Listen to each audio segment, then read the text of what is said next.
Hey, what's up, everybody? Welcome back to the Trash Talk podcast. I'm Emilio. I realized that we actually never introduce ourselves. We just start talking, and we just assume people know who we are. When in Come on, man. reality, We're the world famous Trash Talk podcast. How could you possibly not know Emilio and Rian? This podcast is everywhere, all across the globe. I'm talking from New York to Canada to everywhere else. Welcome back to the Trash Talk podcast, ladies and gentlemen. yeah, it sure would suck if one of the hosts didn't live in either of those two countries, huh? New York is a city, not a country. Canada is a city. Everybody knows that. Yes. England Canada is my city, ladies and England gentlemen. is another city. So, anyways, guys, so top 10 TV shows personal rankings list thingies. And today we are doing movies because Ryan. Oh my gosh. Yeah. I actually have 10 this time, guys. It's not 5, it's 10. It's insane. Yes, Ryan actually learned how to count to 10 for this episode. It was a struggle. It was hard, honestly. I mean, it reminded me so much of my college placement exam. I had to do this whole math. I could barely manage 5 last time, much less 10, but using the wonderful power of geometry, because that's how numbers work and not shapes, I learned how to count to 10. Okay, everybody, we're just gonna wait for the guy that's stealing my neighbor's car to stop so my dog can stop barking. Yeah, because we are very professional here on this podcast. See, there we go, everybody. There we go. It's kind of funny because one of my friends just built a sound booth and he just got kicked out of his show. And I still have my show, but I don't have a sound booth, so... Wow. Well, what would you rather have, though? The show or the sound booth at this point? I mean, you need the sound booth for the show. All I'm saying. But you can do the show with that one. Like, if I get the sound booth, does that mean that I stop having you here? So, you know. No, I'm still here and I steal the sound booth. Oh, man. So it's like a lose-lose situation. Never mind. Basically. I mean, you're already in a lose-lose. At this point, you're just spending more money and then you lose it on a sound booth. So, in all reality, you have nothing else to really lose in that case. Because you're already losing money anyway. Yeah. It's basically Riot's divorce again. But without the alimony payments, I'm still not getting that money back. Yeah. Anyways, don't invest your money in Dogecoin because apparently Elon Musk bombed on SNL last night. So I believe that very much. It's like Bitcoin, like investing in Bitcoin. Everyone thought it was going to be the next big thing, and it was for a time. People made money, and then it completely went down the drain, and now a lot of people are losing out on money. There's a big controversy right now surrounding Bitcoin, including some big YouTube creators promoting it. Yeah, I mean, it's bad for the environment, guys. So. Absolutely, because when you invest in Bitcoin, you guys are polluting the sky, the ground. You know, you guys are causing pollution everywhere. Yeah. What you need to do, and me and Ryan, every time you buy Bitcoin, me and Ryan burn a forest down. That's basically the rule. With every donation that you guys are supporting, we're not only burning down forests, but we're also kidnapping children. Yeah, and just throwing them in rivers and oceans. You're doing this. You are all doing and this. And we hunt down elephants, endangered species, all that stuff. So don't buy. See, Bitcoin. I have like this great ivory collection. You guys really need to see it sometime here on the show. I mean, that's where it comes from. Anyways, guys, so top 10 movies. 10 movies. We did have to narrow it down for one Air Bud movie each, so bear with us. Mine was Air Bud 70. Air Bud Goes to the Airport. They ran out of sports ideas by that point, so they just filmed them doing like, various human activities. It got really boring. Mine's Air Bud gets divorced and loses the kids. Fun fact, I had a guest role in that movie, for obvious reasons. It's actually kind of funny because Ryan plays the lawyer, Air Bud's lawyer. It's actually a very powerful performance. I was very proud of him. That's ironic. I'm still paying off the lawyer from my case. Well, it's funny that's why you did Air Bud divorce. I need to track that dog down. Maybe you can give me some financial tips because I really need it. That case was not cheap. Anyways. We're just gonna talk, literally start talking about movies and like, hey guys, did you know Airbud went to Airbud. get a divorce? I was thinking about Airbud because I was watching the Toronto FC match, and basically because TFC plays in MLS, even though the Toronto is technically in Canada, and since American teams are banned from entering Canada right now, all of the Toronto teams are playing in Florida. And basically, when they were in the training session, an alligator walked onto the pitch. Uh, Oh my gosh. so the TFC people were saying, "Oh, this is our new player, Alligator," and Wow, how original. yeah, and Good job, so Canada. the week where that was happening, Toronto FC was getting blasted, right? Because they were losing like 4-0. And the commentators were like, maybe they should put on the alligator. I think the alligator would play better than much of the guys on the field. Maybe it's an Oh my Airbud situation.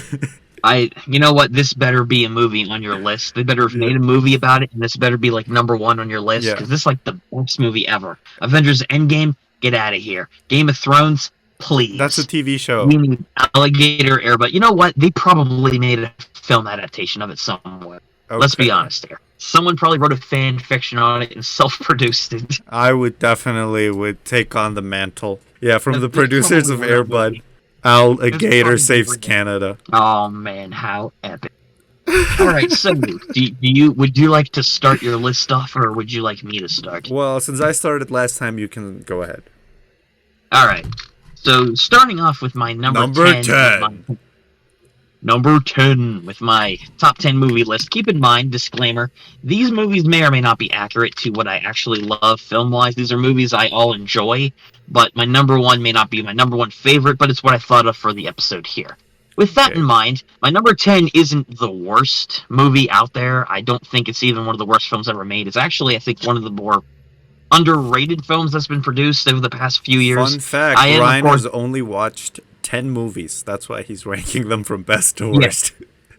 well, I'm surprised I watched 10 movies. I just learned how to count to 10 for this episode, so that's pretty impressive in itself, I must say. Nonetheless, so my number 10 movie would Wait, be... wait. What? You know how to count to 10? I'm at 9. Whoops. Sorry. Oh, fuck. Cut it out. Cut it out. Just cut it out. Yeah, one never needs- mind. We can end the episode here if you want. I can stop the recording. All right, great. Because if my teachers find out that I can count to 10, I have to redo all my math classes, man. I can only count to 9 in those. Okay, what? Okay, go ahead. So my number 10... Wait. Can you please tell us your number 10? Oh, yeah. All right. So my number 10 is the Smelly Cheese YouTube channel. What? I didn't know that was a movie. I know. I directed it without your permission and Oh, published it. It was crap. great. It was just a guy sitting in a room eating Cheetos, reacting to Vine compilations. That was the whole movie. Damn. 3 hours. I love experimental cinema. You know, it says a lot about our society.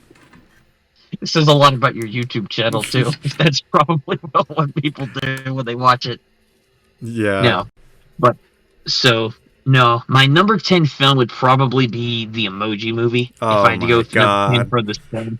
No, the Emoji Movie is actually better than what a lot of people think. I'll explain because a lot of you Preach. out there hearing this. It's not Are like we're probably already wasting our precious airtime on you not saying your fucking number 10 movie, Ryan. I'm just saying, it has a great storyline. The visuals were fantastic. It had a great soundtrack. I loved the characterization. Patrick Stewart, of all celebrities, actually got involved and was the poop emoji, which is the most creative character in a movie of all time. Or Definitely. maybe not of all time. I would say, all in all, just to keep it short, the Emoji Movie was a fantastic and pretty underrated piece of cinema. I don't get the hate. I bought a few tickets because I went back and saw it like 3 times, I believe, Yeah. with my family. And they definitely didn't disown me after watching it. So, without a doubt, the Emoji Movie is definitely a 9 out of 10. Maybe a 9.5. And if any of you believe that, I have a bridge to fucking sell you. That's it. Who likes the Emoji Movie? Come on. Well, No. it's time for me to unveil my number 10 pick. The No, Emoji that's movie not my for real number this 10. time. Not my number 10. Shut up. Shut your face. When people say, why No. don't I listen to the Trash Talk podcast? They never go to the point immediately. Well, now we know why. No. My number 10 film that I would choose would probably be John Wick 3. For those of you who are familiar with the John Wick franchise, I absolutely loved all three of the movies that have come out thus far. John Best Wick 3, believe. I would say, it's my number 10 because it's one of the better action movies that I've watched over the past few years. And the reason that the third one in the trilogy thus far is on number 10, while it was a good storyline continuing the story of John Wick and they added more to his backstory, his biography, and the action scenes, as per usual with this franchise, are fantastic, I must admit, they kind of are dragging it out at this point. They're making a fourth film at this point, and the story could have been wrapped up very well by the end of this one. Unfortunately, that's not the route they went, and the ending felt kind of shoehorned, but I will say, kind of keep it brief, and I don't want to spoil it because I want you guys to go and see it. This is a fantastic action movie. Keanu Reeves does a fantastic job, and despite the fact I don't think it's better than the other two, John Wick 3 Parabellum is a fantastic film you guys should definitely watch. Then why didn't you put the other ones as your number 10 if you don't think this one's the best out of them? Because I think 1 and 2 are better, wow, spoilers, man, trying to spoil more numbers on this list, I see. Well, I guess I already know which one are 9 and 8, so. Well, no, that's not the case. My number 9 was actually, The Emoji Movie 2! Right? They better not make a sequel. Well, I've never watched any of the John Wick movies. I recommend it, they're pretty good. Really good action movies. Well, my number 10 pick is The Secret in Their Eyes from 2009. The only secret here is why I haven't heard of this movie. Yeah, well, it's a pretty good movie. You should actually watch it. The only reason I have it as my number 10 list is so I can plug my show on my channel, World Theater, the show where I try to watch one movie from each country around the world. When are you going to review a movie from Bosylvania? They don't make movies there. It's illegal. Yeah, we were banned after the last one. Trust me. Porn on parody, it was a whole mess. The Secret in Their Eyes is a story about this retired cop who's trying to write a novel about this crime that he had to solve, like, back in, like, the 70s. So the story, it's presented as your typical, like, detective movie, but it's actually the love story between him and the commissioner. So it's kind of interesting how this movie juggles a lot of genres. Also, it has like a lot of creative sequences. There's one sequence that they filmed at a stadium that's just amazing, an incredible one shot that I have no idea how they managed to pull that off, considering they had so many extras for that. I don't even know how the fuck did they do it, but it was just amazing. And you should check it out. I highly recommend this movie. It's from Argentina, and it's really epic. I have the DVD back there, and I forgot I actually had it, but I should have brought it. See, this man here tried to go the extra mile by buying all the DVDs for this episode, when in reality he actually got scammed. You know that eBay seller you bought them all off of for like $2,000? No, Ryan, I knew it was you. It was all part of my master plan. I can't believe it. You waited till this moment to expose me on the show? I can't believe this. That actually, that part wasn't, on my plan. I was actually using your eBay site to, like, traffic drugs. It was, like, very elaborate. Well, joke's on you. I don't even own that eBay site. It's actually owned by the head of the DEA. Oh, fuck. Am I going to get a call after this? Yep, so Emilio will be going to jail after this episode, ladies and gentlemen. So be sure to tune in to the next episode live from jail with Emilio. Well, they can't catch me. They'll catch you on your eBay account that you apparently are trafficking drugs through. So, I mean... The DEA could kiss my ass. They'll never catch me. It's the DEA. The DA is the district attorney's office who are going to be prosecuting your case. I said the DEA, and the district attorney can also kiss my ass, too. Bring them all. They can't touch me. So while the government raided Emilio's house after hearing that... So my number 9 pick is... I was going to go with my number 9 next, thank you. But no one cares. My number 9 is... Well, screw you. My number 9 is Get Out.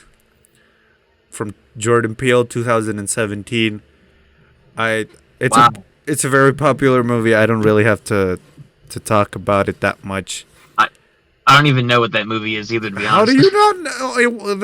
The director won Best Director at the Oscars the year. It came I out. don't watch the Oscars either. God Sorry to damn it, disappoint Ryan. there, everybody. Sorry, I'm not an award show guy.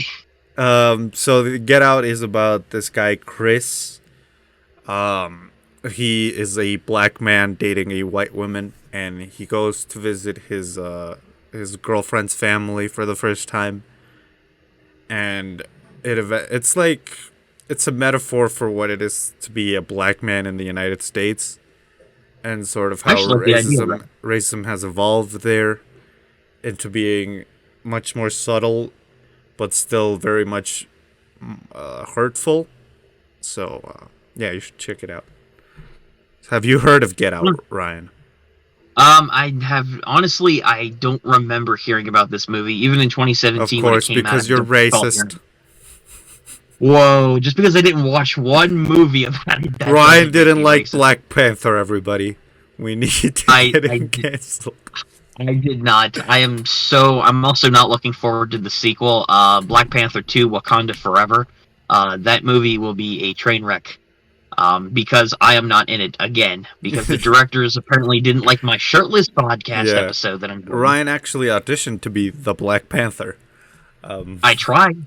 He tried, All but I did, I just took some of those elephant tusks that we talked about earlier. I glued them on my forehead, walked in without a shirt on, and they said, "Get out." I was never allowed back on yeah. set. Also because he was doing blackface, so they weren't like a very big fan of that. So It was Ryan, actually it was actually the LSD thing. But, we'll let that slide. anyways, what's your number 9? So my number 9 is actually a movie that came out earlier this year, in January, February, I believe. I don't know if you've heard of it. A movie called The Little Things. No, what's it about? The Little Things is actually similar to the one you mentioned for your number 10. It's a buddy cop story kind of movie. It's about this retired officer who moved away from, I believe, Los Angeles, and he's working in a small town out in the middle of nowhere in the desert. Well, on a completely unrelated case, I he just goes back to googled Los it, and Angeles. it's a song by One Direction. Wow, One Direction, my favorite hentai band. I love Little them. Things 2021. Wow, it's 2 hours long. It's really good. So it's about this former LAPD officer who goes back to Los Angeles and gets involved in an old cold case involving a serial killer. Oh, He teams up with a younger investigator, Denzel and they Washington's eventually. in it. Yep, Rami that's Denzel Malek, Washington. From Mr. Robot. If you Jared didn't know that. Leto. Jared Leto. Yeah. Would you let me finish the summary, dang it? It came out in Thank you. 2021. That's what I said. But yeah, it's about these two. It made $30 million. It's these two officers teaming up to investigate a cold case involving a serial killer who murders young women. And as the case continues to go on, they uncover more and more dark secrets. And Jared Leto's character comes in, who may not be what he seems. It's a really good Spoilers. movie. It's a fantastic. Hey, that's not a spoiler. I'm not. The ending is probably one of the best cop investigation-esque movies that I think they could have possibly come out with. This concept of you think you know all the details of the case, but then toward the end of the movie they do a 180 and make you question everything you'd seen up to that point. You Okay. know the fact, you know the details, but the twist adds so much more to previous scenes. The ending was really good. It's one of those movies that is its own individual thing. Denzel Washington puts on a great performance, and so does the actor from Mr. Robot. They do a Rami really good Malek. job. Yeah, they do a really great job in the film.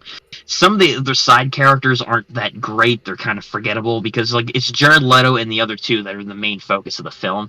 But they do it so well and they keep it so simple with this serial killer murder investigation that it's a great film, and it's one I highly recommend all of you watch. It's a simple, more straightforward film, but the ending especially will get you. It will make you appreciate a lot more of the details that they put into this film. Little Things was something I was curious about just because of the detective aspect of it, and I wasn't disappointed by it. It was really good. So I highly recommend you guys go and all check it out. It's fantastic. It got slapped on Rotten Tomatoes, 45%. Holy crap. Well, because Rotten Tomatoes is the most reliable review site in existence. Yeah, no, I don't trust Rotten Tomatoes because the way their metric doesn't make sense. It's basically No. like the YouTube dislike like bar. So, Yeah, like like for the just like example, bombing kind of thing. no, because for example, IMDb does like 0 to 10, so it's kind of more reliable there. But Rotten Tomatoes basically takes every like passing grade that the movie got by reviewers, and so 45% of reviewers give it a passing grade, but that could mean that they give it like a 6, right? So I don't know. I feel like when it comes to like review companies like Rotten Tomatoes, IMDb might have a more reliable rating system. yeah, Rotten Tomatoes also takes a bunch of different. If someone doesn't like a movie, for example, in this case, and they review bomb it, and they just get a bunch of people and they leave negative reviews because they didn't like it, Rotten Tomatoes will still factor these fake reviews, quote unquote, into their I count, mean, making it makes it more unreliable in that case too. no, I but think. they have two categories. Rotten Tomatoes. They have the reviewer score and the audience score. I don't know. I feel like the reviewer score then in that case isn't always accurate because people do. It's like with video games or TV shows. If they don't like it and they leave online reviews on sites like that, then they factor that in. They take that as like fact when Shouldn't sometimes it's the not. audience score be the less reliable one though? Yeah, Because yeah, there that's what I'm saying. anyone can. The audience score is less reliable than like the Okay. company itself because the audience themselves can leave negative reviews if they don't like it for no reason. Like Oh. 0 out of 10, there was no furry suit in this movie. I mean, that is a deal breaker. It is for some people, admittedly. I'd rather die on paws than on feet. So I understand. So, what's your number? I've never watched Eight. this movie, Little Secrets. It's apparently new. It Little has. I'll probably watch it because it's Denzel and Rami Malek. Not so excited you, about Jared Leto.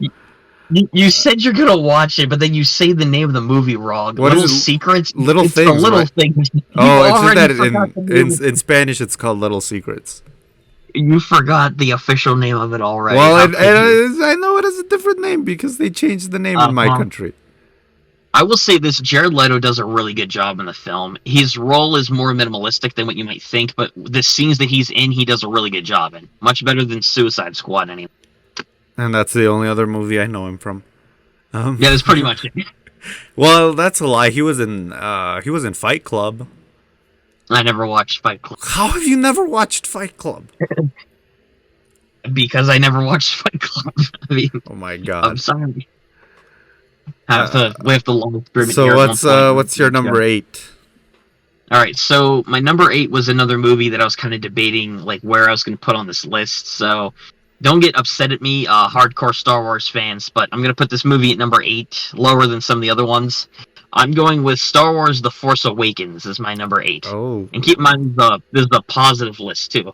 The Force Awakens was my first, I think, true Star Wars experience that got me really into the series. I had watched the previous movies from like 4, 5, and 6, and 1, 2, and 3, and whatnot in the past. But it was The Force Awakens when they introduced Rey, Finn, and Poe, and all the other characters we known from the past three main movies, not counting Rogue One or Yeah. the Han Solo origin movie. That was the thing that really got me to the series. It was a great experience in the theater, one of only 2 times that the theater went completely like silent. Like that experience I won't forget because it was great. As soon as the Han Solo death scene came on, nobody said a word. Spoiler alert.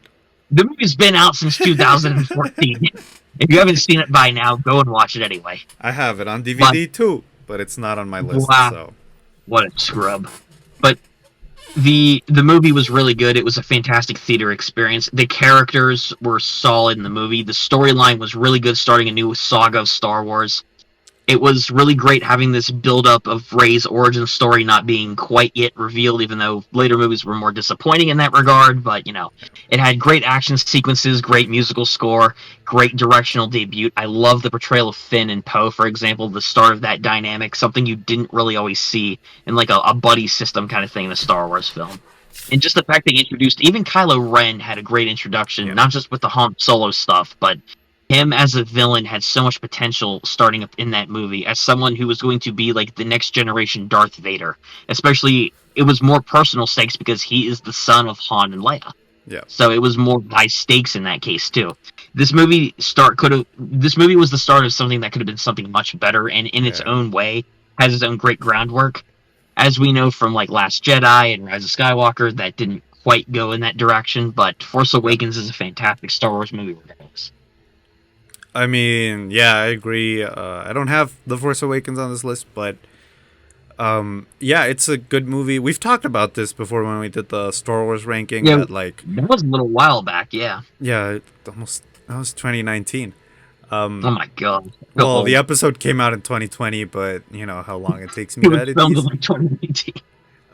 But you know this episode of Star Wars, it's not my favorite Star Wars movie.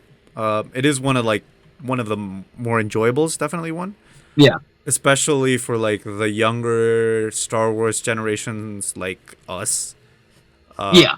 because I like the prequel movies. You know, I can watch them and like kind of point out where they messed up. You know, they're funny. You know, they're entertaining. Uh, but it was kind of nice having like an actually well planned Star Wars movie. That could have been great, but ultimately, you know, we've talked about this that like, you know, the Last Jedi was like the YouTube Rewind 2018, It was and basically, it tried to be something it wasn't. it It tried tried to to be be. something other than a Star Wars movie. I don't think that was the issue. I think my issue with one was that both YouTube Rewind 2018 and The Last Jedi tried to do so much, and ultimately not all of it stuck. Look, And first of all, The Last Jedi was so much better than YouTube Rewind. Like, let's be yeah, honest. well, It was at okay, least watchable. I think the main issue with it was the fact that Rian Johnson, the director behind the movie, he's directed so many great critically acclaimed films before that. He tried to do so much with the yeah, film. Like you have your Star Wars film, but then you also have storylines like the Casino Planet, where it yeah, just doesn't feel like it completely fits. yeah, or the some of the characters don't fit. But No, or they make dumb choices. yeah, I think the issue with like the Marvel movies and the Star Wars movies and you saw this with Joss Whedon, right? In Age of Ultron, that you know the production company tries to fit in so much into the movie that the Oh my director god, feels yeah. like it doesn't fit, and you know it compromises their vision. And I think that's what happened with the Rise of Skywalker, because Ryan Johnson, I think he actually had way cooler ideas than J.J. Abrams. But I think Disney was kind of afraid of giving him full control just because it's Star Wars and it's like one of their highest properties, highest valued properties. Absolutely. So I think the what's it called, the Force Awakens could have been the Yeah, start of something the Force great. Awakens, you got it. The Force Awakens could have been something great. I also went opening night to watch it at midnight. It was awesome. Uh, but you know, I wouldn't put it in a list like this one because of what happened after. You know, because what happens in this movie is now tainted because of what happened in the following ones. I don't know if that makes sense, but It does in a way. I still think it's solid enough on its own because it still has like that. It was just a good film all around. Like, yeah, the later stuff was yeah, disappointing, and that does make you, when you rewatch it now, you're like, well, I know where this is going, kind of thing. yeah. But it's still a good movie on its own. Yeah, I mean, I agree with you. I love Finn. You know, the idea of a stormtrooper going rogue. Oh, absolutely. He just Um, got shafted in the later movies. He was like yeah, my favorite character. Ray, an absolute nobody, suddenly being good with the Force. I know a lot of people complained and used the term Mary Zoo, but I mean, come on, everybody, like Luke received like minimal training, and in the first movie he Yeah, blows up the Death Star. Like, come on. I mean, people bring up his training with Yoda. I'm like, he barely got any. He carried Yoda on his back for most of that, and then Yeah, that was dude. it. I, He just died. I can carry Yoda out any week, and I'm not a Jedi. Exactly. And I loved Kylo Ren. You know, this idea of this character that has. He's the only Force bender that has to convince himself that he's evil, whereas the Jedi have trained I mean, yeah. years. And I loved that idea, but sadly it didn't pan out. No, but remember, he and Rey kissed in the last movie, and that's what matters. Yeah. Oh my They god. finally got the kiss. And somehow, you know, Palpatine was in there somehow. It was apparently a clone, by the way. It wasn't the real Palpatine. It was just like a clone But that like Palpatine still. created. Yeah, it was still so. If it was so rushed, it felt like why? So, anyways, my number 8. My number 8 is Little Miss Sunshine 2006. It's an indie movie. Ooh, we're getting kind of deep here. Have you ever watched Little Miss Sunshine, Ryan? I think I've heard of it before, but I haven't personally seen it now. So it's this dysfunctional family, you know, mom, dad, two kids, one boy, one girl, the grandpa, and their uncle, who which I kind of have to give a trigger warning, suicide, because it's like a common theme in some of the movies I have on this list. So if you're not comfortable discussing suicide, you can leave. But one of the characters, he just had a suicide attempt, and he just got released, and he's staying with that family. Anyways, so the girl, she's like really into pageants, right? Like Miss America and this sort of thing. So she decides, you know, she wants to be in a pageant, and so the family goes on a road trip to take her to a very important pageant, and that's the movie. It's really funny. It's really witty. It's really creative. I think you should check it out. I don't remember. Very epic. Sounds like a really good indie film, I must admit. Yeah, I like I the forgot premise of who. it just off the bat. Oh, I didn't remember. Bryan Cranston was in the movie. You should check it out. Bryan Cranston's in it. I'll definitely remember that name. Tony Collette. Wow. I'll check it out again because I haven't watched it in a while. But I remember I loved it the first time I watched it. Oh, mate. So have you ever heard of Little Miss Sunshine? I've heard of it here and there, but like I said, I never watched the film personally, but I've heard rumblings of it. Like, I've seen plenty of stuff from, like, indie films in the past. I think that was probably one of them that I've seen at least once. But as far as watching it, probably not.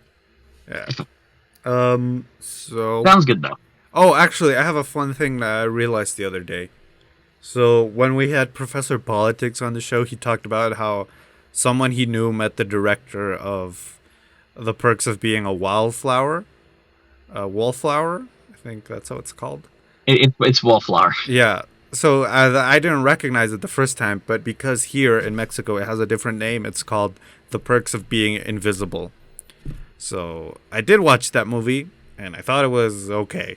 Yeah, it's pretty much the consensus at the time, and probably still is today.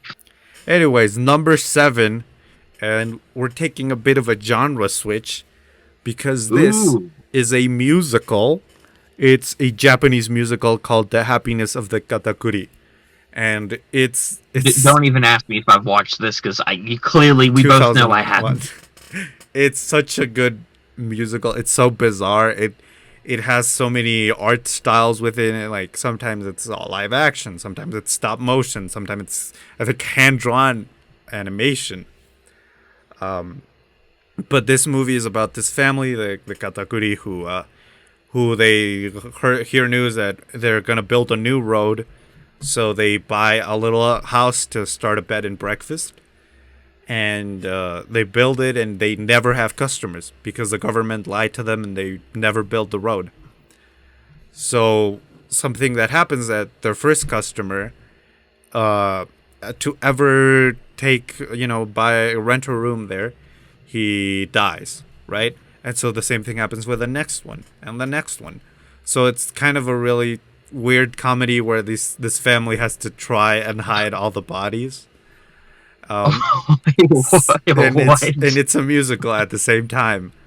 It's so Oh bizarre. my It's God. amazing. Everybody should watch this movie. It's so fun. This very interesting premise. I never thought I would hear of a musical where they're disposing of dead bodies at the Yeah, same time. and the characters are all super quirky, and they have like their things. It's like Little Miss Sunshine without the road trip and with the murders.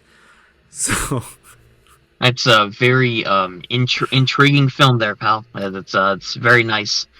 Well, my film is connected to a film franchise that I've grown up with. another And I've one. watched several of the movies. Emilio doesn't know this about me as far as my film history goes, but I watched the main film series that I watched earlier on in my life was the James Bond movie series.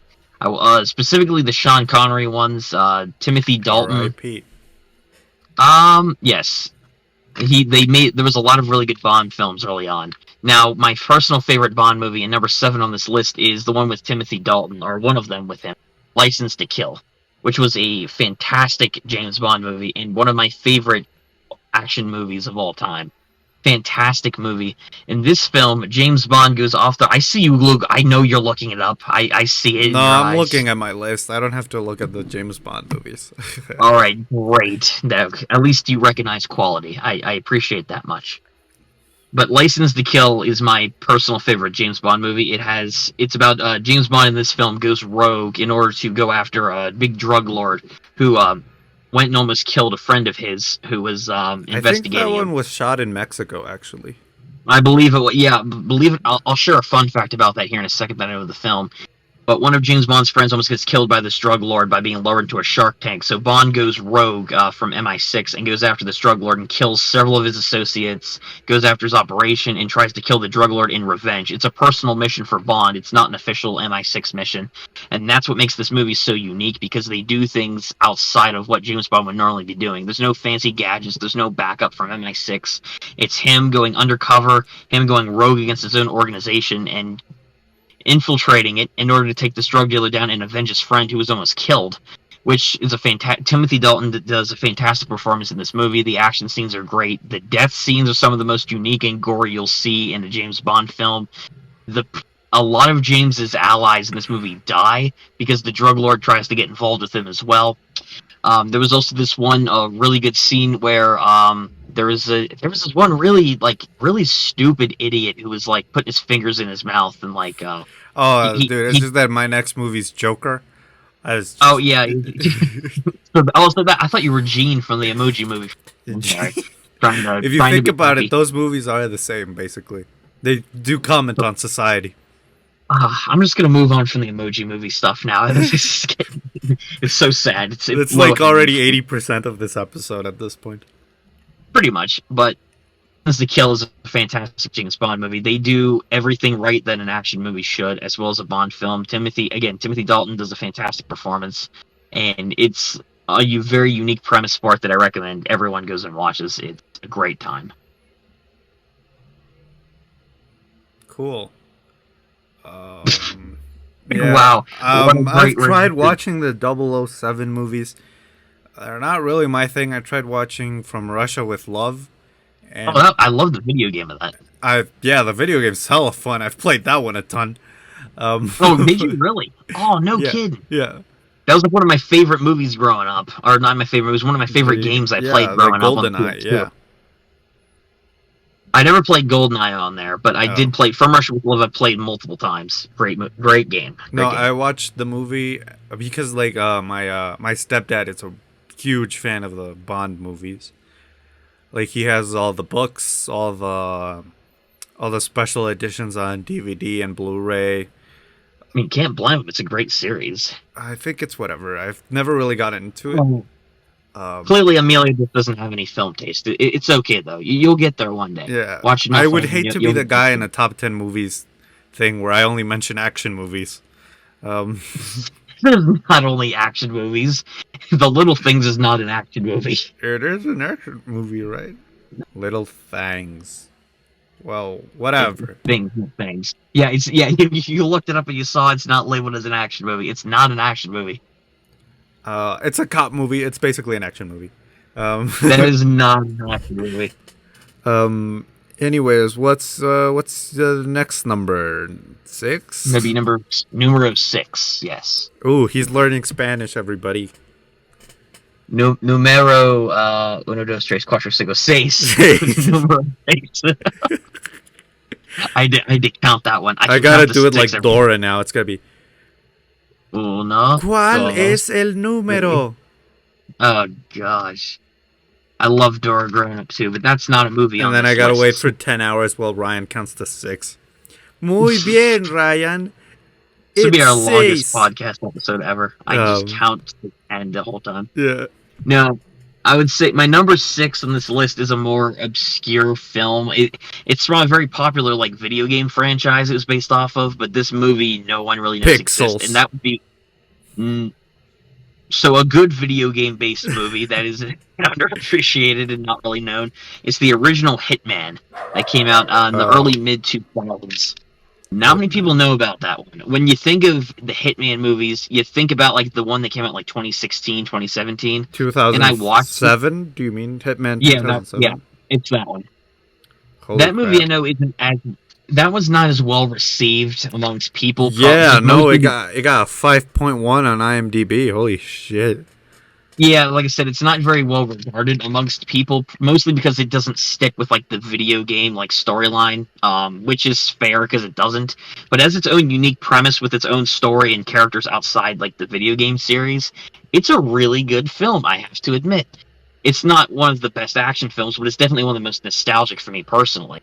It was a great film that I grew up watching. It has a really good storyline. Agent 47 has his best film portrayal out of any of the Hitman movies that have come out thus far. The action scenes look really nice in it too. The accuracy to detail for his backstory, even though it's not delved into too much because he's a clone that was born from like an asylum in Romania. They go into it enough and hint at it for a possible sequel, even though it didn't come out, that it's unique enough to where you'll recognize it from the games and be like, okay, I know exactly what's going on here. So it's a really good film. Like I said, it's not perfect by any means. There's a lot of issues with it, including like really bland and generic villains. But the character of Agent 47 and the stealth kills, I think, more than make up for it. And the interactions he has with characters is no nonsense, gives no shits attitude. It's just it fits the film really well. Not one of the best films out there, but it's definitely an underrated one. I think you guys should check out. This one's the pick that Ryan only put on this list to fill it to make it to 10. Hey, I just learned how to count to 10.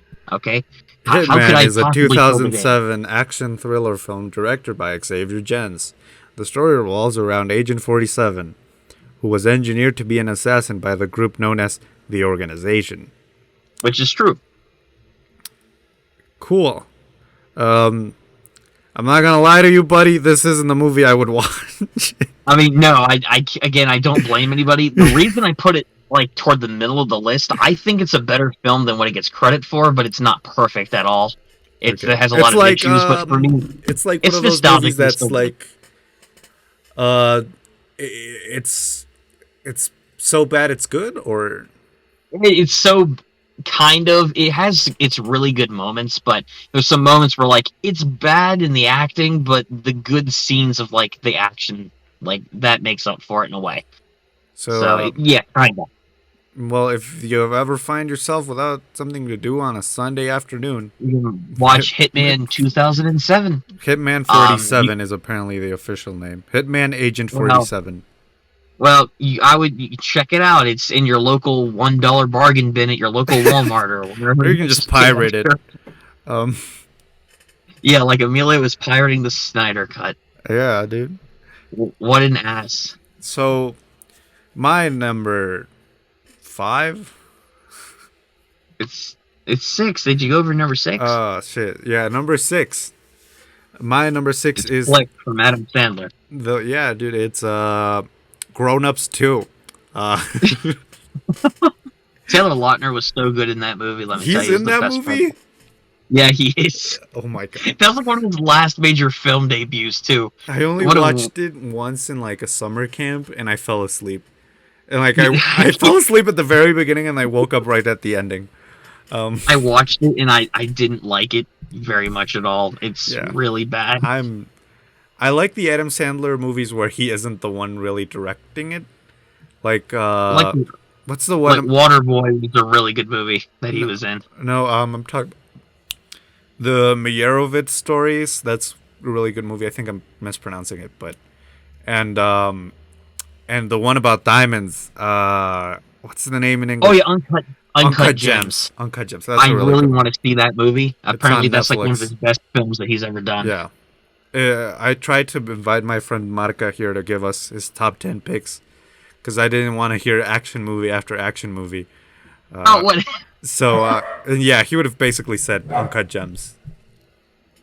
Yeah, Uncut Gems though. I wish I I would watch at some point. You should watch it. It's really good. I loved it. It sounds good.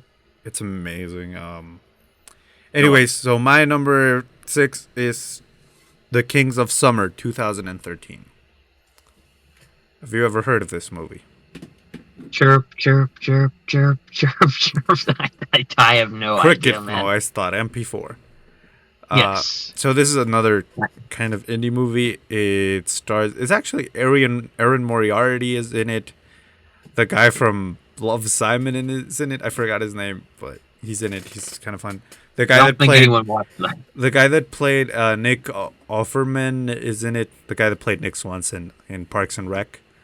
Uh, Allison Brie is in it. Yeah, and many others. It's basically about these three guys. One has like very like controlling parents. The other guy, his mom recently died, and he's stuck with his dad. And they kind of, they kind of fight all the time. So at one point, him and his friend decide that they're gonna move out to the woods and build a house there. And yeah, they do that, and this other kid kind of tags along, and it's a really fun movie. It's very creative visually because it's filmed in one of these rural towns in the United States in like the Midwest. Imagine a Ryansville, Pennsylvania-esque place. I mean, after it gets burned down, Yeah, like when there's a pile of ash laying on the ground. That donate kind to of our Patreon so we can burn down Ryansville, Pennsylvania. thing. Wow, we're gonna get like -1 patrons just for that alone. And yeah, I really like the score. I feel like it's kind of interesting to me that this movie is all about like being out in the woods and enjoying the outdoors, and they used a lot of like video game inspired music, like from The Legend of Zelda, and yeah, Classic. yeah. So you guys should check it out if you kind of are into video games. I think it's my favorite like teen movie. There's obviously a lot of good ones like Booksmart, super cool, but the In-Betweeners. But The Kings of Summer, I think, is like my favorite teen movie of all time. But yeah, I should check it out. Very nice. Very epic. So my don't have number anything that- 5. Will you check out The Kings of Summer? If you remind me. It's on YouTube, actually. Oh, is it really? Yeah. Okay, that actually might be better because YouTube's practically my TV nowadays. So Please donate so Ryan can buy cable. so I can get Dish Network for the first time in my life. Oh, dude, I used to can have afford Dish it. Network. It sucks. You're a direct TV person, aren't you? No, actually, when I was a kid, we had DirecTV in Mexico, but they crashed. It was kind of the better service, but not a lot of people bought it. So it got bought So it's out by kinda another like- company, but Oh, great. so yeah, DirecTV Dang, doesn't DirecTV. exist anymore here. It technically exists, but it's not the same as in the United States. Oh man. Anyways, so my number 5 is In the House 2012. It's from La France. Oh my gosh, I loved Corey in the House. That was like my Corey. favorite. Corey was like one of the best characters. Corey dies in the end. It's really powerful. Doesn't his Uncle Phil come and like hit him with a bus or something like that at the end of the film? Yeah, After, like, beat I the totally guy or watched something. Corey in the House. I completely get the reference. I don't even think he has an Uncle Phil in the show. I don't even remember the show. You could tell me he has an Uncle Phil, and I'd be like, okay. I have no idea. So In the House is about this well, it's French teacher, but I guess in France it's like in the United States where it's like English class. He gives the kids like an assignment where they have to write like a story every week, and so he's the new guy. He starts hanging out at this guy's house a lot, and he starts writing down what he sees, and the teacher kind of gets intrigued and tells the student that he has to keep writing about this family because it's a very interesting story. So the kid starts to like manipulate the story. He starts, adding stuff, taking away some stuff. So it's kind of interesting because you as the audience have your own character in the movie, which is the teacher. And you kind of get to see him because you start guessing like, is this real? Is this fake? And it's like it's a movie about storytelling, which is kind of interesting, and how not being able to find a perfect ending or the pursuit for that perfect ending that we vision in our head can ruin our lives. So it's very interesting. Have you heard of In the House? I have heard of Corey in the House. I remember that show being on early on when Disney Channel was like in its infancy, kind of. I've seen it here and there when I was a kid, but haven't really watched too much. No, I haven't heard of the movie up until this point. Oh God. Okay, Ryan, what action movie is your number 5? Actually, number 5 is not an action movie. This is a genre switch of my own. This is a movie I grew up with too earlier on, and this is a Wild West movie. You probably have heard of this one. It's Clint Eastwood's not directorial debut, but a very good movie he was in as an actor. The Good, the Bad, and the Ugly. Oh, the Trash Talk podcast. Yes. Absolutely, we have the good, Yeah. me, the bad, Emilio, and the ugly shared between the two of us. Okay. What's this movie Now, about?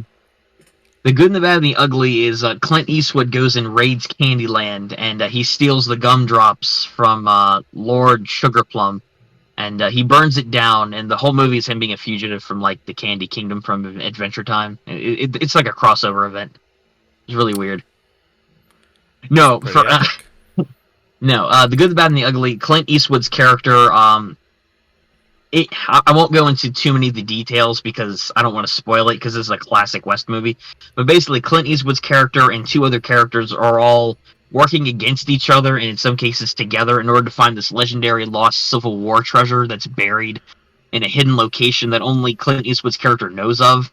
He partners up for parts of the movie with this, I guess, like other like older outlaw. I don't know how to describe him. He's like Emilio if he was like 30 years older and has like a dirt mustache, and he talks in like a really gruff voice, and he's like short. What's up, But Ryan? either What's way, up, podcast? actually, that's pretty much it. That's like a perfect represent. You sound like J. Jonah Jameson, actually. If anybody, you don't even sound like him. Have you ever watched the Spider-Man movie? No, I watched the Andrew Garfield Spider-Man movies, the best ones. No, but The Good, the Bad, and the Ugly. It's basically a giant movie. It's a giant movie where three guys are competing against each other to try and get this big treasure, and it's a really good film. The cinematography is The amazing. cinematography. Yeah, they film the shots in this film are some of the best in a Wild West movie you'll ever see.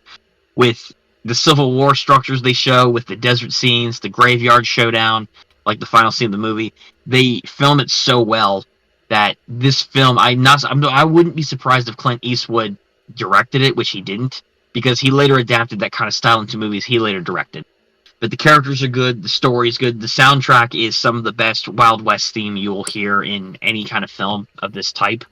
It's a really fantastic movie. Again, there's a lot more to the story than what I'm describing. Yeah. It's a very broad, but I'm keeping it that way because I want you guys to go and see it. There's not a lot of twists or turns or anything like that, but it's a very suspenseful and very quote-unquote epic movie the entire way through, and the exchanges between the characters are pretty witty, and it's action-packed, and you don't really know where it's going to go until the end, so it's a good ride. Well, yeah, The Good and Bad and the Ugly, that's a classic. Absolutely, it's a classic. It's considered one of the best Western films ever made, and for good reason. It's fantastic. I think the best Western is The Hotel. I think that's the best Western. I thought the best one was Spaghetti, like Spaghetti Western. No, that's what it means, right? Best Western. Oh. No, I've never watched that one. I feel like I'm getting punked.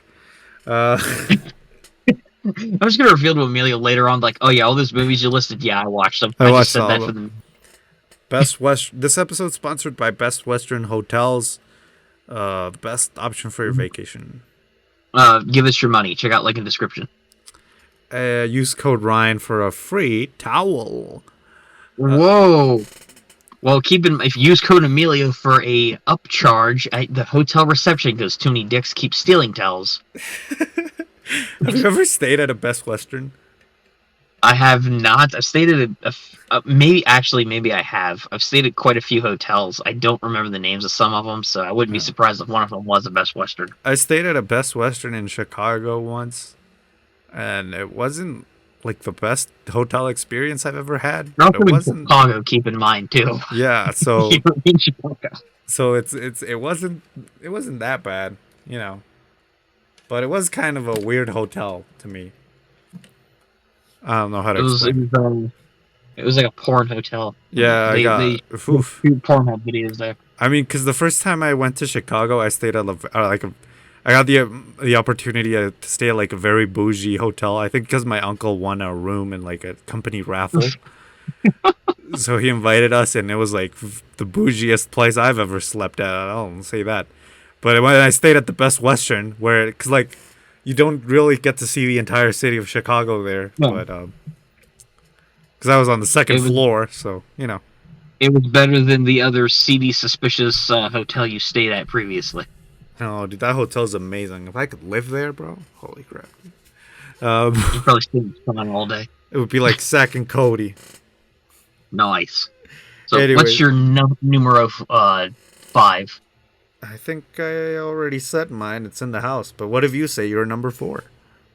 Oh, number 4. Oh, that's right. We're moving up the list. All right. That's So, how see, that's how counting down works. that's how numbers work. So, my number 4 on this list is something that I had hinted at previously, and this one is going to be no surprise to Emilio here, or any of you. John Wick 2. John Wick. John Wick 2 is a really good movie. It's again the original. I'm just going to say right now. I'll go into more detail here in a bit. But the original movie, which isn't on this list, I wanted to kind of keep it off of it for the sake of not including every movie in the series. But John Wick 2 is a fantastic film. It takes everything from what the original established with his character moving forward and trying to get out of this organization that he's been a part of for so long. He got out of it by doing an impossible task of killing a bunch of guys, and that's how he left this organization he works for that does contracts, like contract killings. He leaves, and then at the beginning of the movie, there's this guy that he owes a favor to, and you can't refuse. It's called a marker, and you cannot refuse a marker. He refuses the marker, and the whole reason he went and killed a bunch of guys in the first movie was because they killed his dog and broken his house. Well, if he was willing to do all that over a dog, this guy that he refuses the marker to burns his house down, which was the last remaining memory of his wife, the only person he loved. So he begrudgingly does the assignment, all with the intention of killing the guy he owes the marker to. So, and thus kicks off the events of John Wick 3 because of what he does in the ending of the movie goes against the main rule of the organization, and that's what kicks off him being on the run and killing a bunch of guys from his own organization in John Wick 3 Parabellum.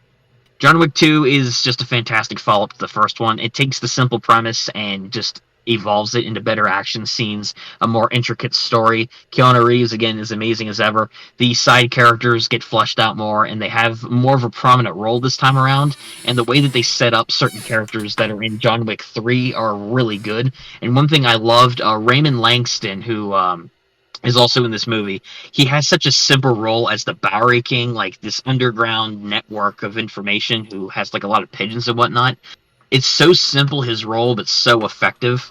He has one of the most iconic lines in the movie from that when he gives John his weapon. But all in all, John Wick 2 is better than 3 just because of the story alone. The action scenes not as much, but definitely a better story and characterization. And it's a much more evolved version of 1. So John Wick 2, really fantastic film. I recommend seeing that one at the very least of the 3. Although I recommend you watch all 3 because they're all good. Cool. Yeah, I've never watched any of the John Wick movies. I recommend checking out at least the first one. You can see the first one without seeing the other ones and get the gist of the story. Because it's its own self-contained thing regardless. They just added on to it with 2 and 3.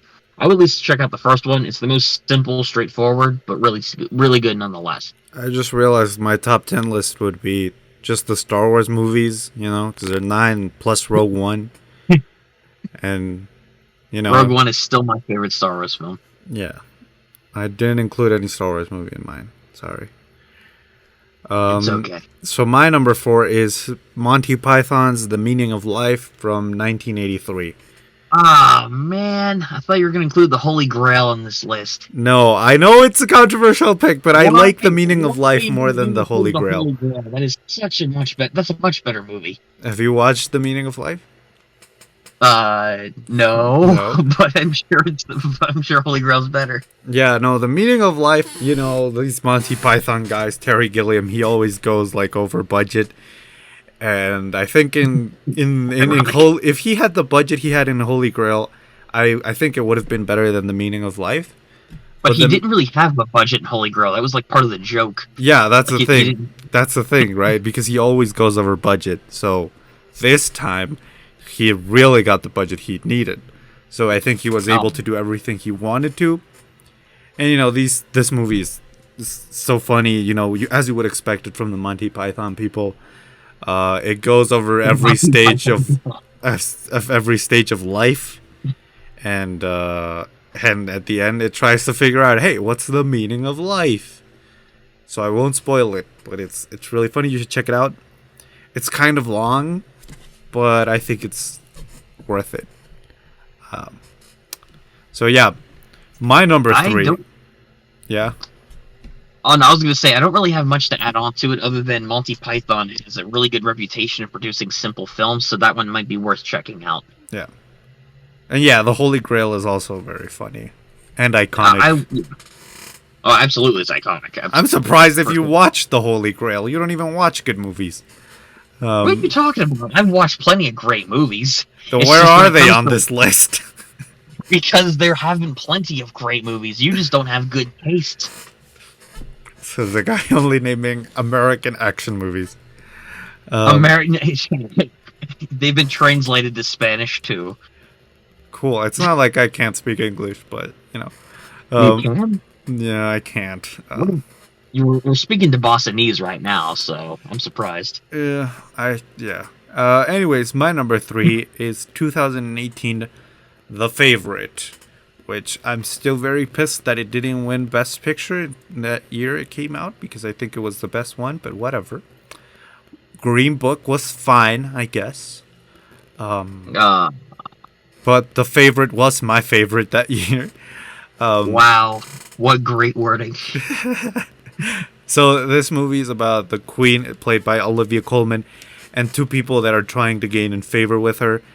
I think the first one's played by Emma Stone, and the other one, I forget the girl's name, but we're just gonna say it was Rian all along.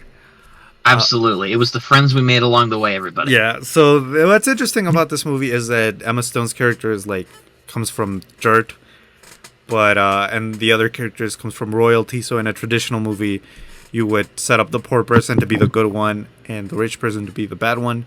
But what's interesting about this movie is that it pairs them off equally, where either you want both of them to win or neither. So it's very interesting. It's a period piece, but it's shot like a Channel 4 sitcom. If you watch British Channel 4, you know what I mean. But it's that, and I mean, it has Olivia Colman, so you can't go wrong with that one. So yeah, I mean, you can now. Now that I know you've seen it, now I don't want to watch the movie. Well, check out The Favorite. Ryan, have you heard of The Favorite? Actually, no, I have not heard of The Favorite. That is it's a movie I'm not familiar, especially when it comes down to like unique movies of like British culture and whatnot. It's not a lot of films like that I'm personally aware of. But you watch James Bond. That's unique to British culture. Yeah, but even so, though, they still have some Americanized like portions to it too, especially when they're portraying James like going to America for certain missions or films and whatnot. That was a joke. You didn't have to explain it. So what's your number 3? Number 3, I'm going with another Star Wars movie, and this is one that we had mentioned earlier. It is my favorite Star Wars movie. Attack of the Clones. Yes, I agree. Finally, you mentioned a good movie. It was the Han Solo origin movie that came out with a few years ago. Man, that was like the best Star Wars film. I didn't even watch that one. Yeah, me neither. No. No, but it's Rogue One. It is my favorite Star Wars movie that they have made. It's such a fantastic. We've covered because Emilio, he feels the same way too about like Rogue One being like his favorite one. We've gone more in depth in this in like our Star Wars like podcast episode, which you guys can go and watch, where we ranked all of them. But Rogue One, to surmise as the best Star Wars story, it is the most simple and straightforward one. It's a movie that kicks off the entire franchise, canonically speaking. It is its own self-contained adventure where the characters all have, despite only being in one movie, have more development than most of the Star Wars characters that have been in for like 3 or so movies. Looking at you, Rise of Skywalker trilogy. Shout out to my homie Poe Dameron. Yeah, who got very little screen time in any of these movies, in fact. But nonetheless, though, Rogue One, great cast of characters, great simple storyline that kicks off the Star Wars canon for the main films. They have great musical score. They have really great shots. It's really simple in some areas. I think it's the best shot out of all the Star Wars movies. I will say this: the simplicity of some of the shots, I think, adds to it being the best Yeah. in the film franchise. Even the simple scene where like Jin's father dies, like he just gets Yeah. shot on the platform. It's not filmed for very long, but the way that they angle the shot, the way that they have the music and the lighting come into it, they do the scene justice. Even though he's only in the movie for like a combined total of like 10 to 15 minutes, if that. He's not in the movie very long. But they do scenes like that so well that you don't even notice. You feel like you've seen these guys on screen for so long. Yeah. But all in all, Rogue One is a fantastic Star Wars movie. It has everything you would want for a classic film.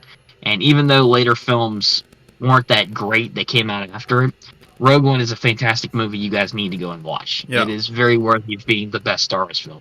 Also, this has Felicity Jones in it and Riz Ahmed, so you should check it out. Oh, and Diego Luna. But all my homies hate Diego Luna. Shout out. I don't know. I think he's like definitely a weaker part, but I don't mind because he's whatever. But yeah, this movie, I think it's definitely the best Star Wars movie that I got to see in theaters. I'm glad I went and saw it in theaters. That was like the second. I think that was like the second or third. No, it was like the third real film that had like the longest line I've ever seen at my local movie theater. The only other two movies being Star Wars: Force Awakens and Avengers. Yeah, definitely.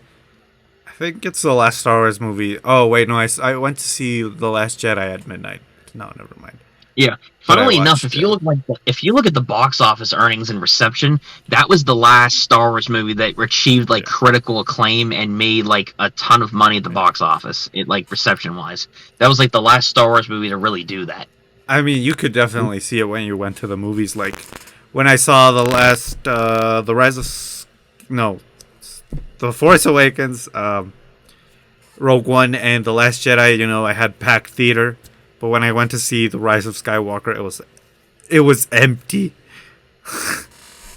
And I went opening night to it, okay? Wow. So I didn't. I saw it like a little after it came out in theaters. Yeah, also because like everybody kind of forgot about it. It was like, oh yeah, I mean, yeah, Star because Wars. The Last Jedi, I mean, people had high hopes for it, and then when they finished seeing the movie, they're like, this wasn't the movie we were expecting for a good Force Awakens follow-up, and that kind of bled into Rise of Skywalker because there was high hopes for it, but like not as high as like when Force Awakens was. Yeah. Because it could have been so much more. Yep. So what's your number 2? My number 2, Poo poo. This was kind of a toss-up for me because, like I mentioned before, the movies that I chose for this list, they're movies I really do enjoy, and for varying reasons. I wouldn't say that my number 1 is my favorite film of all time, but I will say for this list, for the episode, this is the one I went with. But we'll start with my number 2. My number 2, I would go with, I'm going to kind of combine the franchise, because there's only 2 movies in it so far, the Zombieland franchise, which I absolutely love. Zombieland 1 and Zombieland Double Tap. Fantastic freaking movies. I absolutely love Woody Harrelson, Jesse Eisenberg. They have some Isn't fantastic. Emma Stone also in that one? Yeah, she is. She's one of the 4 main cast members. It is literally the first movie is about these 4 guys coming together in a post-apocalyptic world where the Jesse Eisenberg's character thrives off of having these rules and how to survive the zombie apocalypse, and he meets with these other cast of characters, and through a set of circumstances where they try to get to this big amusement park to try and find some like resources and like find the safe haven that people are talking about.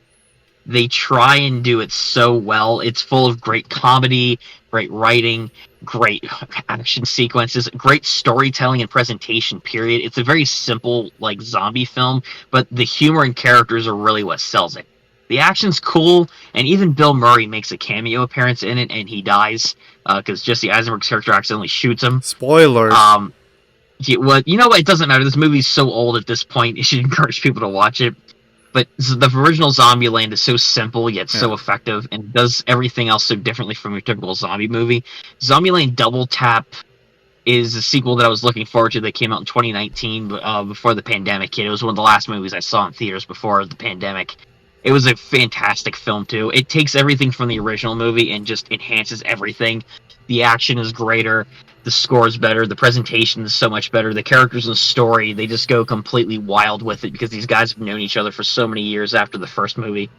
And it's just really good. It's more of the same, and they just do it so well. And the ending sequence, and spoiler alert, but it's not really going to matter because it doesn't spoil the main story. Bill Murray's character, they show what happened to Bill Murray's character at the beginning of the movie, and it's just him beating the crap out of a bunch of zombies at like a Garfield. You remember the Garfield franchise? Yeah. Yeah, he was proposing a third movie in that post-credit scene, and he was just going so badly, proposing a third Garfield, and then when the pandemic hit in Zombieland, where people start turning to zombies, he just kills a bunch of them and just walks out. It's fantastic. The Zombieland franchise is, I wouldn't say underrated, but it needs more appreciation. I absolutely love those movies. They're so good. Like other runner-up, I do have a runner-up, but I'll get to it after you're done with your Number two. So my number two, and I actually own the Blu-ray for this one. It's Parasite from Bong Joon-ho. I had a feeling Parasite was going to be on this list. I love this movie. It's a great movie that tackles. That's what I've heard from everybody, and that's a movie like before. I really want to see it.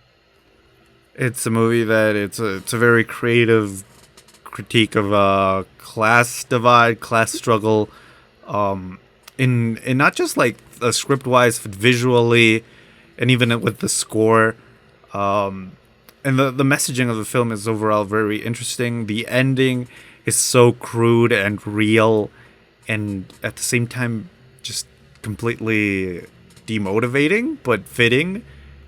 And it's just the movie, even though it's like a crazy premise, it's very tied to reality in a way where you can not necessarily feel identified, because we're not really represented in that movie as middle class, but you can sort of see that way of how who really in society is the parasite. So it's about society, everybody. Nice. So you should check it out, and that's all I want to say. And the score, I love the score of this movie. I've heard it many times, and I've watched this movie many times. I don't know. It's one of those movies that comes once every so often, I think. Have you watched Parasite? I think you did. Me? No, I haven't watched Parasite officially, no.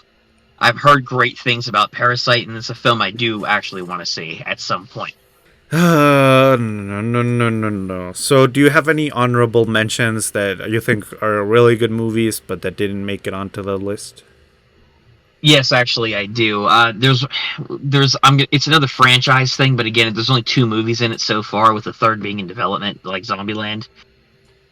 This is a film franchise that would have been a contender if I was going to put it on the list, probably for like 2 or 3. It wouldn't have been number 1, but it would have been like maybe 4 or 5, something like that. But it was the Now You See Me franchise, also starring Woody Harrelson and Jesse Eisenberg. Come on, no, dude, no. Yeah, those movies are really good. I very much enjoy them. I like the first one, but like the second one that one's like really exaggerated. That movie was not as good as the first one. Good too. It's not as. Is it good? Look, is the second one good, better than the first one? No, the first one's classic in its own right.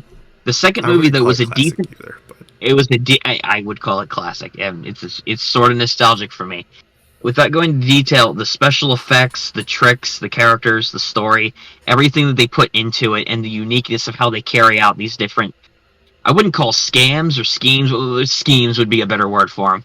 These schemes and heists they pull off throughout the movies are very creative, and it's something that I haven't really seen another film do personally that's like out of this type.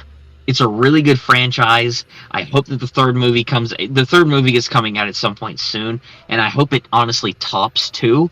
2 didn't top 1, admittedly, but it was a runner-up for me to put on the list. Like I said, would it be number 1? Absolutely not, no. But would it be a contender for me for this list? Yes, I would call that a contender.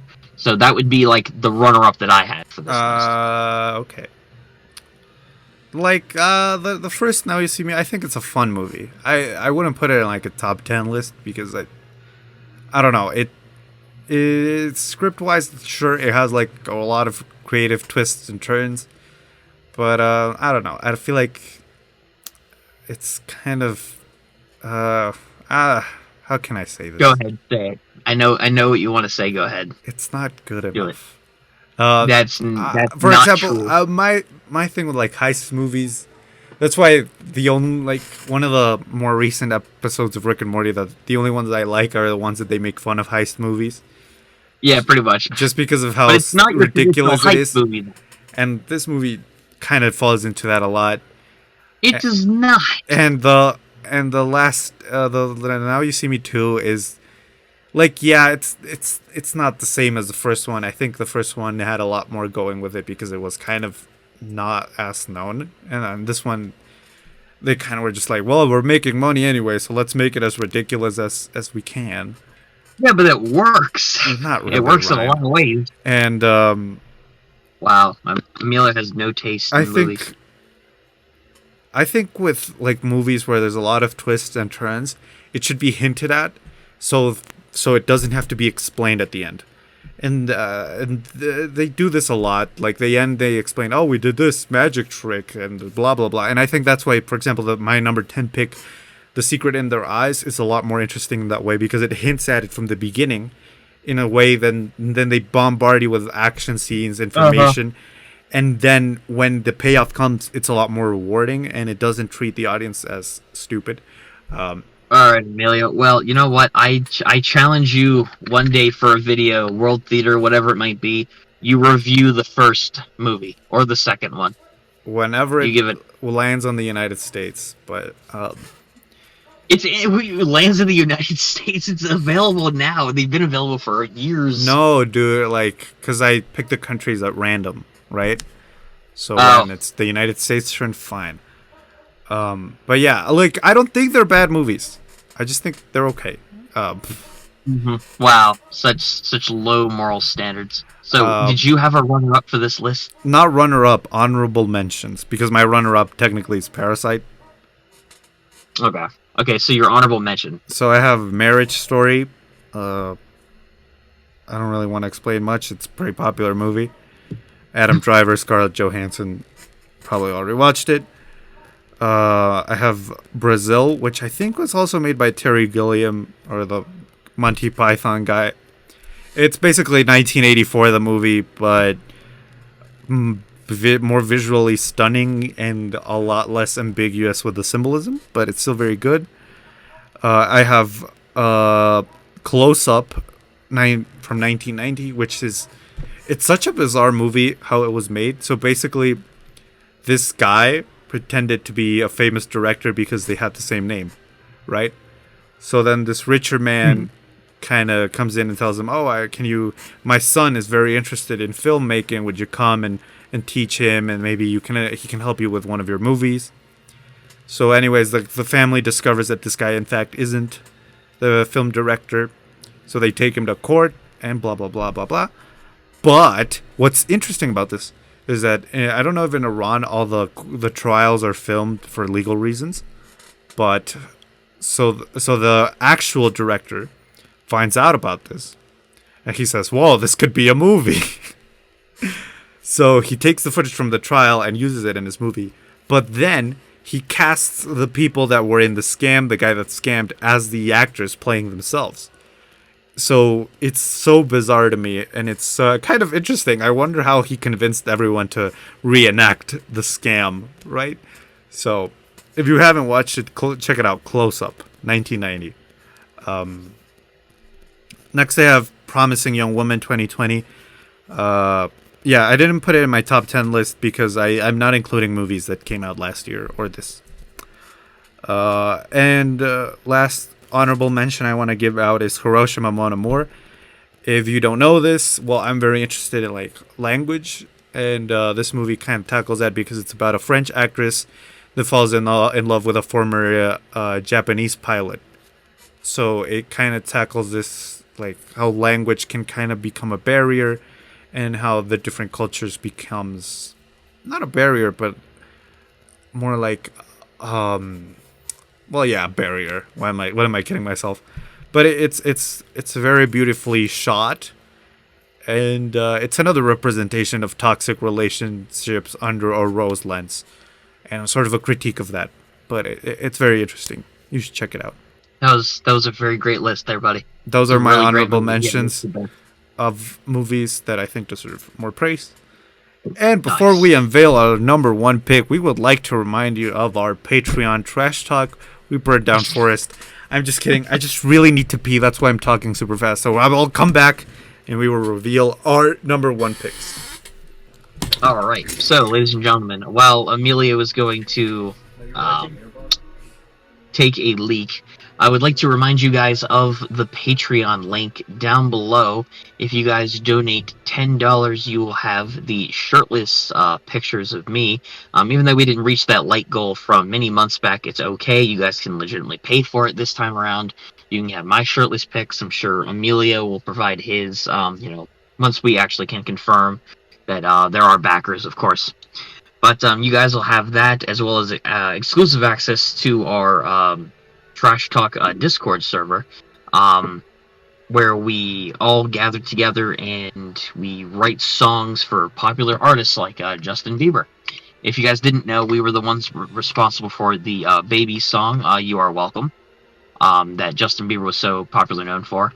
We also wrote for the hit artist Miley Cyrus, Wrecking Ball, which again, I'm sure all of you know.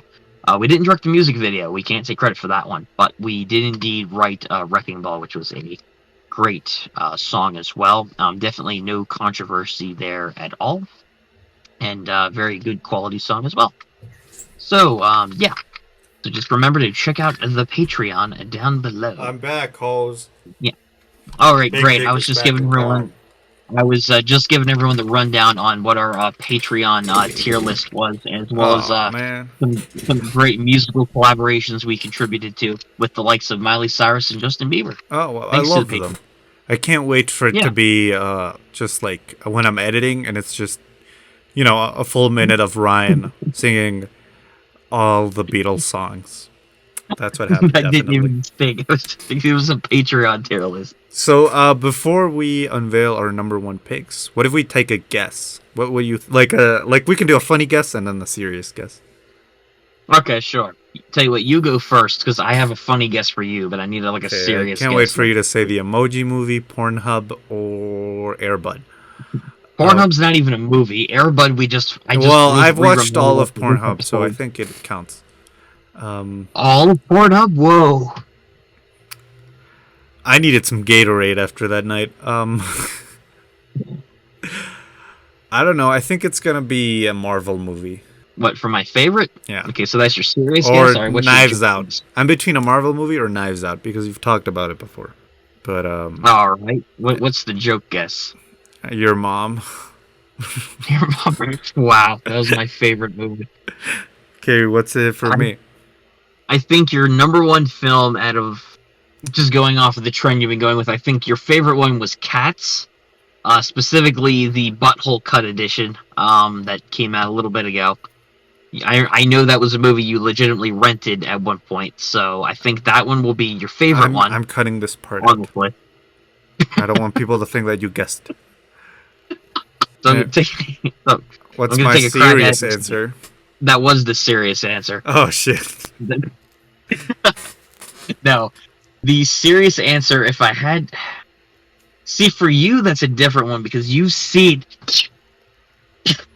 Oh, man. Ow. See, I'm for just you, too cultured. you've watched so many different types of movies and, different genres. For me, I've played a lot more video games, but you've watched a ton more movies than I have. So, if I'm going to take a guess, crud, what was... So, yeah, for you, that's a harder one, because you've watched all sorts of films, for a number one favorite movie. I actually said it in an episode of the podcast. That doesn't narrow it down at all, because you've mentioned so many movies. Roll the clip.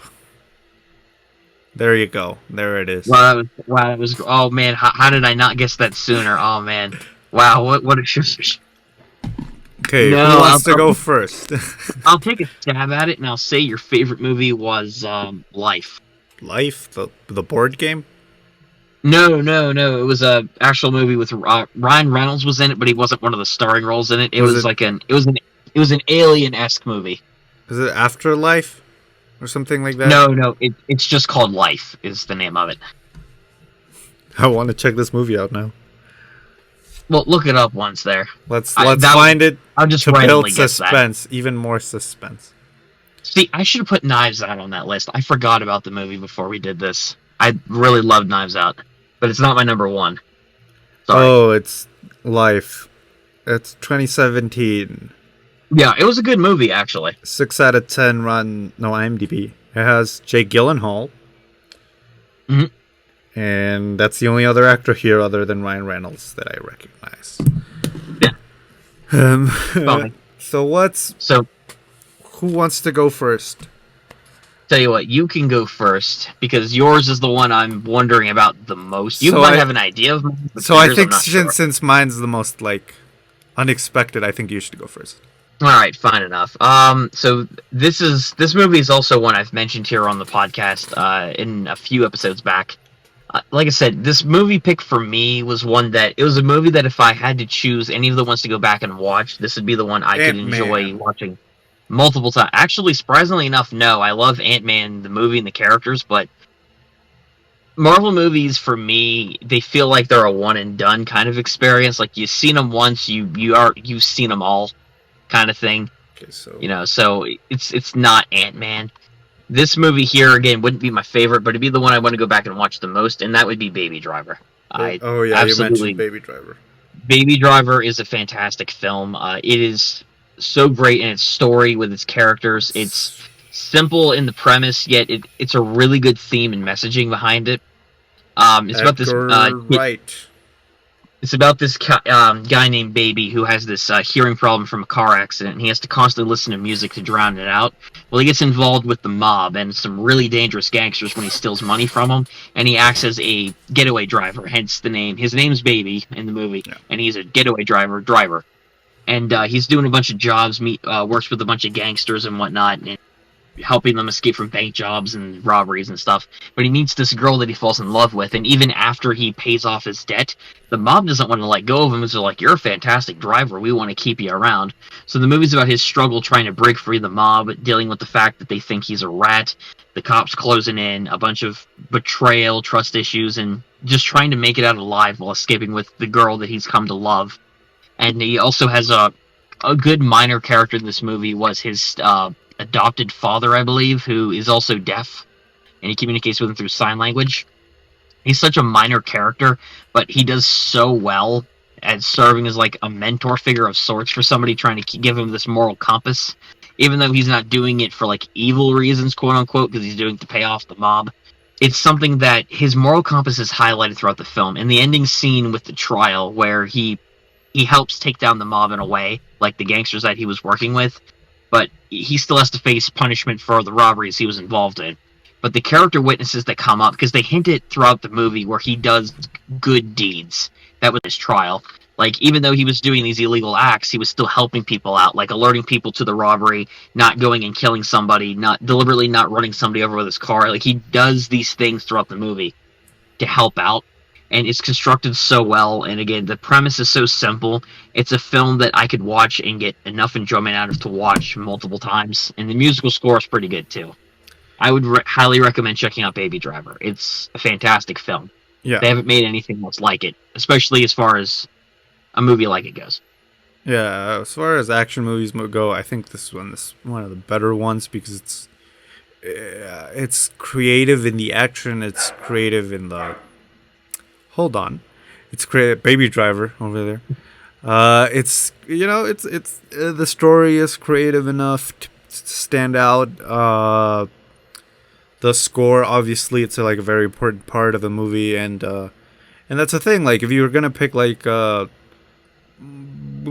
non-instrumental songs, because they're not really pop songs in this one, like in Guardians, but they still kind of have to relate to the plot a little bit, and it's kind of interesting, and it has to go along with the story and the character. And this movie accomplishes that. And it's a very Edgar Wright-esque movie. Like if you watch this and then you watch Hot Fuzz, for example, you'd be like, oh yeah, this movie's quite similar to Edgar Wright. He's very creative in making characters for action movies. I think you can see that especially in Scott Pilgrim, for example, which is another movie he made. I think even though technically Scott Pilgrim is maybe a more popular movie than Baby Driver, I do feel Baby Driver is a little bit better because it's a little bit more scaled down, more chilled back. That doesn't mean Scott Pilgrim is a bad movie. No, definitely not. It's still an amazing movie, like visually. But I think that Baby Driver accomplishes that like simple yet attractive action movie. Yep, agreed there. So what was your number one pick? Well, I actually have the DVD for it right here. It's Rio, from Blue Sky. Oh my god. This movie is about a guy that travels to South America to get laid. Kind of like Justin Bieber did one time when he was caught with a prostitute in Brazil. He paid himself blue and dressed up like a bird? Well, I don't know the details of the encounter, but we can ask. I'm just kidding, guys. It's not real. But, yeah. No, my actual favorite movie is Goodbye Lenin by Wolfgang Becker. So, as some of you may know, way back after World War II, Germany was divided into two countries, East Germany and West Germany. So this movie is about this guy and his mom living in East Germany, which was the area controlled by the Soviet Union. And so basically there was like no freedom of press or expression or religion in that area. But his mom was a very big fan of the party of the Communist Party of Germany. So she was like a diehard sort of thing. So the guy, Daniel Brühl, he's my favorite actor. He actually plays Zemo in the Marvel movies. And he's in Rush. Wow. That movie with, I think it was Chris Hemsworth about Formula One. Anyway, so he goes to a protest. It's a free Germany. He lives in Berlin, by the way, which was the walled city. He goes to a protest, for the freedom of the Berlin people. And he gets caught by the police, which kind of makes his mom not so well, like, health-wise. So she goes into a coma. And anyways, so he goes out of prison. His mom is still in the coma. And then Germany is united again. So what happens next is that his mom wakes up from the coma. And this guy knows that his mom left socialist or communist Germany or East Germany. So he knows that if his mom realizes that it's a brand new country, she's going to go back into the coma. So this guy has to try, and he does everything in his power to make it look like East Germany again. It's a very funny movie, which is weird because Germans have no sense of humor. So yeah, I love this movie. It's so fun and so creative about such a what I imagine is a pretty like heavy topic for people from Berlin. But yeah, it's really creative in that way. But check it out, Goodbye Lenin. That's my number one pick. Have you ever heard of this movie? Actually, believe it or not, yeah, here and there, especially when it comes to like World War II like esque movies. But this movie isn't about World War II. This is like post-Cold War. When I've heard of like movies like the Soviet Union and whatnot, it's typically tied to the subject of World War II, and that's where I've heard movies like that in that context. I thought you wanted to be a history teacher. I do, but unfortunately, I don't know my AB3s or 1-2Cs yet. So, well, we're making steps though. I just learned how to count to 10 today, so we're heading in the right direction. Education system of America, be ready. Yeah, be ready for me. So anyways, those are our number 10 picks. If you're looking for something to entertain yourself, you got now 20 movies, also plus our honorable mentions. Yep, to go and check out, so you have literally no excuse not to watch any great pieces of media. So, and if you want to watch great pieces of media, well, watch my list. I don't know. I'll watch mine more, but hey, like, let us know what you guys think about this. What we learned And today is that Ryan only watches movies from the same country, it's the pretty same much genre. that's not inaccurate. Yeah, I don't know. I don't know what I expected from you, but I'm still disappointed. Well, you know what? Thanks to this episode, I am now more cultured in various different movies that I will definitely 1000% watch right after this. Definitely. Yeah, dude. Next week we're gonna quiz Ryan on all the movies. Um, you can check that out. And I will pass none of them. Like I think, well, Ryan mentioned a lot of action movies, which is, I guess, fine. But my advice, if you're interested in like filmmaking, is watch a lot of different movies. For example, when I tell people that I enjoy movies or that I would like to make movies one day, they immediately ask me what genre would you like to go for, and I'm always like, it doesn't matter. I think there's good movies in every genre, and there are definitely bad movies in every genre, and then there's evidently stuff in the middle. So just watch a lot of movies from different genres, so you can gain more perspective on different types of filmmaking, and then you could possibly reapply it to the genre that you would like to produce movies in. And you can expand your library in the process, learn new things, experience new things, and maybe develop tastes you never know you had. Or just watch the same types of movies like Ryan. Yes, you can do that too. I mean, look at me. I've turned out pretty well, and I've watched movies like that for a long time. He's literally Air Bud, everybody. Yes. If you want to achieve that greatness, just watch all those movies. You'll be fine. Air Bud Divorce. Oh, man, I forgot to do that one in my honorable mentions. Anyways, guys, remember you can follow me. All my links are in the description. You can also check out this podcast on Spotify, Apple Podcast, Google Podcast, Pocket Podcast, Breaker, and on Anchor. You can send us a voice memo. And if you guys do that, you may be featured in a future episode. And if you guys want to check me out anywhere, no, mister. You lost your privilege after you mentioned all the John Wick movies and one less. Gosh dang it. Well, you know what? I'm going to mention them anyway. Like John Wick, my hero. Keanu Reeves, I'm going to do it anyway. Because we are all Reddit breathtaking. Moment. Yes. So if you guys would check out my YouTube channel, beep, The Boss beep, Official. Beep, beep, beep. Illegal content incoming. Everybody well skip to this time code. Yeah, because everyone listening to this is going to be able to see that time code. Absolutely. The episode's going to be titled Skip to This Part. It's going to be hilarious.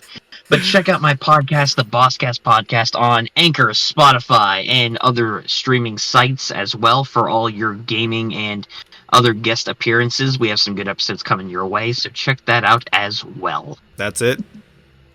Yep, that's it. Just the YouTube channel and my podcast. Wow, that was so quick. I should have not interrupted you. That would have gone a lot faster. Skip to that timestamp. Wow, that was so worth it. Anyways, I'm going to try it again next week. Bye. See ya.